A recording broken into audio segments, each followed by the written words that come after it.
que finalement, on peut retrouver son corps d'avant, après un accouchement? Je crois que c'est souvent la question. C'est-à-dire, après, quand j'ai accouché, est-ce que je peux retrouver mon poids d'avant? Ou bien je dois m'habituer au nouveau poids que la grossesse m'a donné, en fait? Bon, je répondrai à cette question en disant, premièrement, on ne peut pas savoir comment sera son corps après l'accouchement. Je veux dire, chaque personne a son métabolisme qui est propre. Il y a des personnes qui, après l'accouchement, elles perdent tout ce qu'elles ont gagné. Il y en a d'autres qui, après l'accouchement, elles ont beau ne pas manger, elles ont beau ne rien faire. Il y a c'est comme si le poids est resté. C'est pour ça qu'on insiste vraiment sur le fait de pouvoir manger ce dont on en a besoin et pas faire les excès. Maintenant, une chose est sûre, c'est que vu que le ventre a gonflé et qu'il est rentré, généralement le ventre est un peu flasque. Là, je parle des modifications un peu récurrentes. Chez certaines personnes qui ont eu à avoir les vergetures, ça ne part pas toujours chez tout le monde après l'accouchement. Donc, ça peut également rester. Certaines personnes qui ont eu le masque de grossesse, ça peut prendre du temps pour pouvoir partir.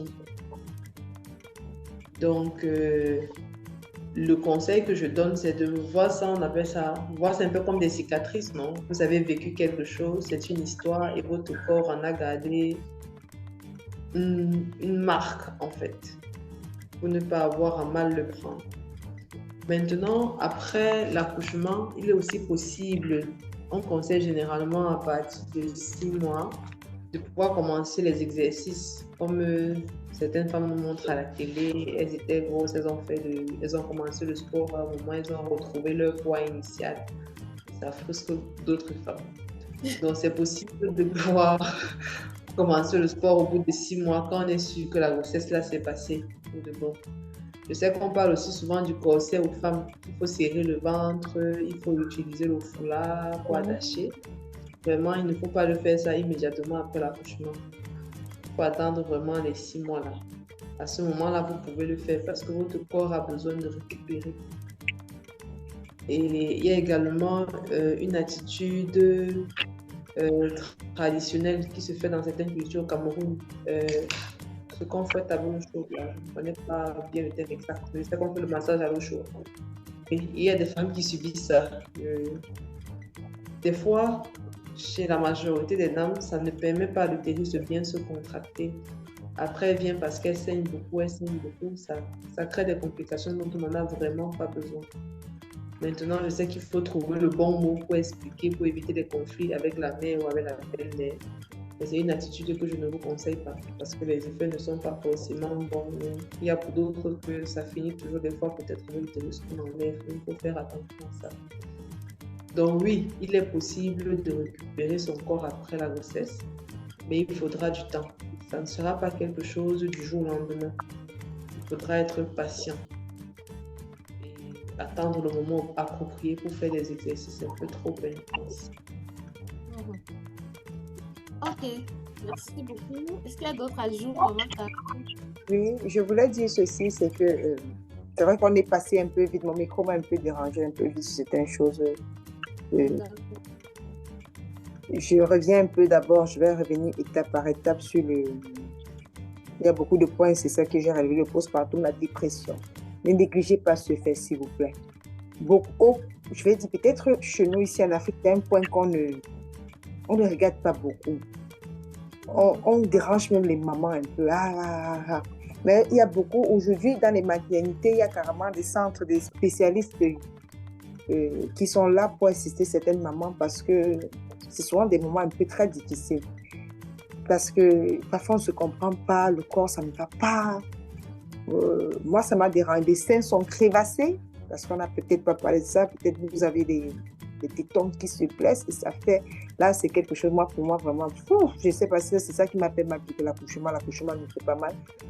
Mais ça fait énormément mal. Penser seulement à donner le lait à l'enfant, on est malade. C'est-à-dire avant que quand l'enfant pleure, la tête, ça ne donne pas. Vous avez l'impression que vous voulez qu'il dorme pour toujours, que dort. Ça traumatise un peu. C'est quelque chose qui fait vraiment mal et parfois ça peut nous amener vraiment à des moments de dépression où on se dévalorise, où on se demande même qu'on a envie de tout arrêter, de ne plus envie d'allaiter, on a envie, mais ce sont des, comme je dis, laissez-vous, entourez-vous des personnes qui vont beaucoup vous encourager.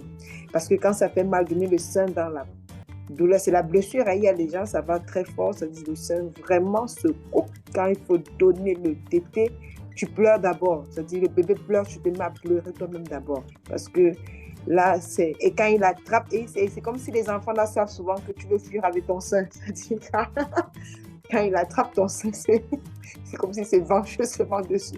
Il le tient avec tout ça, ça te fait mal. Et là, tu souffres vraiment. C'est ici que j'aimerais quand même, c'est vrai que ce n'est pas un endroit où les papas, mais les papas devraient beaucoup intervenir ici pour encourager, pour être un bon soutien pendant la phase, après l'accouchement, là, le postpartum, c'est un moment où les hommes devaient être beaucoup là pour encourager. Et c'est là où j'ai compris pourquoi, à l'époque, quand une femme accouchait, on aimait toujours envoyer quelqu'un pour t'aider. Parce que les mamans, quand elles sortent de l'hôpital, directement, c'est toi qui vas commencer tous tes travaux. Ça dit, c'est toi qui vas ta vie continue. Hein. Il n'y a pas un moment de se reposer. Là, ta vie va compter tes affaires et tu n'es même pas encore, tu ne comprends même pas, ton corps te dérange, tu n'as pas dormi la nuit, et il faut venir gérer tout ça. Je vous assure, il y a des femmes qui ont fait ce qu'on appelle la folie, c'est-à-dire se sont mises à délirer. Il y a beaucoup qui sont entrés dans le délit pendant un temps. Donc, autant que ça peut, faites-vous aider. Si vous avez des personnes autour de vous, faites-vous aider. Moi, je dis souvent que les femmes devaient être les gens qui s'entendent beaucoup parfois pour s'aider dans ce genre de moments. Parfois, on n'a pas les mamans pour nous aider, mais autant que vous pouvez, faites-vous aider au moins pendant le premier mois, 1 mois, 6 semaines, 1 mois et demi, avant d'essayer. Quand vous pouvez, faites-vous aider. Déjà, je voulais aussi dire qu'il y a des choses qu'on peut faire pour éviter les vergetures beaucoup sur le ventre. On a parlé de la déformation du corps parce que ça peut être très frustrant. Ça, il faut le dire. Parfois, c'est très frustrant. Vous avez un corps slim, vous êtes mannequin, un ventre plat, et vous finissez d'accoucher, tout ça a changé. Alors là, parfois, tu dis, merde, ça c'est moi, vous pouvez avoir même honte de votre corps devant votre conjoint. Et bon, il y a des méthodes qui peuvent, forcément, il y aura mais il y a des méthodes qui peuvent réduire certaines actions. Moi, par exemple, pendant la grossesse, je conseille aux femmes d'avoir du beurre de karité parce que le beurre de karité traite contre les vergetures. De souvent prendre un peu de beurre de karité et de l'embaumer sur le ventre, ça vous aide à réduire les vergetures. Généralement aussi, on dit qu'à l'approche du dernier mois de grossesse, peut-être aux environs de 7 mois, il est conseillé de tremper parfois du coton dans de l'alcool et la glycérine, si je ne me trompe pas, et de nettoyer le téton pour préparer le téton parce que pour éviter, ça prépare, j'ai l'impression que le fait qu'on le touche continuellement, ça évite les crevasses parce que les crevasses là font vraiment mal quand le téton se blesse pendant l'allaitement. Et donc voilà, juste certaines petites astuces comme ça que j'aimerais, que pour moi j'utilise ça, le beurre de karité, même après l'accouchement, vous embaumez, ça traite vraiment ça diminue vraiment contre les vergetures. Et bon, c'est vrai que le docteur a dit qu'elle ne le conseille pas, ça je comprends, peut-être je peux comprendre, mais moi, parfois après 1 à 2 semaines, je gagne mon ventre, c'est-à-dire j'ai une ceinture ou bien il y a des slips qui arrêtent, mais je ne m'étrangle pas parce qu'il y a certains qui s'étranglent, c'est-à-dire c'est certainement le ventre que je te sens encore à l'aise. Non, mais je peux payer il y a parfois des cyclistes ou bien des dessus qui aident à aplatir, à rentrer facilement le ventre. Ça, je le fais et ça m'évite d'avoir, je n'ai pas un gros ventre. Donc voilà certaines choses que moi je pourrais partager par rapport à ça. Mais il faut s'accepter, il faut accepter les changements qu'on a. Et il ne faut pas se cacher devant son mari. Parce que parfois les femmes, ce qu'elles font, c'est que comme elles se retrouvent plus belles, si c'est que vous n'avez pas fait ça, vous n'avez pas eu à faire cela et que le corps a déjà... Parce qu'il y a les femmes, moi je peux vous dire, peut-être je ne veux pas que je blesse certaines femmes, mais parfois le ventre est carrément froissé. La première fois que j'ai vu ça avant que j'accouche, j'ai eu peur d'accoucher parce que j'ai dit, Seigneur, si c'est comme ça que mon ventre va devenir, ça, c'est pas possible ça. Donc le ventre, la personne s'est négligée, le ventre, quand je dis, tu vois, ça c'est carrément, les vergetures sont partout, vraiment, c'est pas beau. L'erreur à ne pas faire, ne vous cachez pas devant votre conjoint. Les femmes qui ont tellement Je parle devant son conjoint. Vous n'êtes pas obligé de vous exposer à tout le monde. Non? Mais devant votre conjoint, ne vous cachez pas parce qu'il faut qu'il s'enivre de vos charmes. Il faut qu'il soit rassasié. Il faut qu'il aime votre corps. Il faut qu'il soit enivré de ton corps. Il faut que ça le charme plus que tout ça. C'est son corps. Il faut qu'il soit tellement habitué qu'il ne voit plus cela comme un inconvénient. Parce que c'est vrai, il y a les hommes qui, au début, te trouvent bizarre, il peut te trouver, mais il faut tellement qu'il voit qu'il faut que ça commence à, que c'est ça justement, ce nouveau corps que tu auras. Parce que lui-même, parfois, il faut modifier avec le poids et consort. Il ne faut pas se cacher. Il ne faut pas avoir honte. Il faut s'assumer.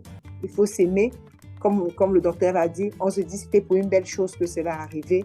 Si on n'a pas pu prendre les précautions avant, on avance. On avance. C'est ce que je voulais ajouter. Merci. Merci beaucoup, Maman Karine.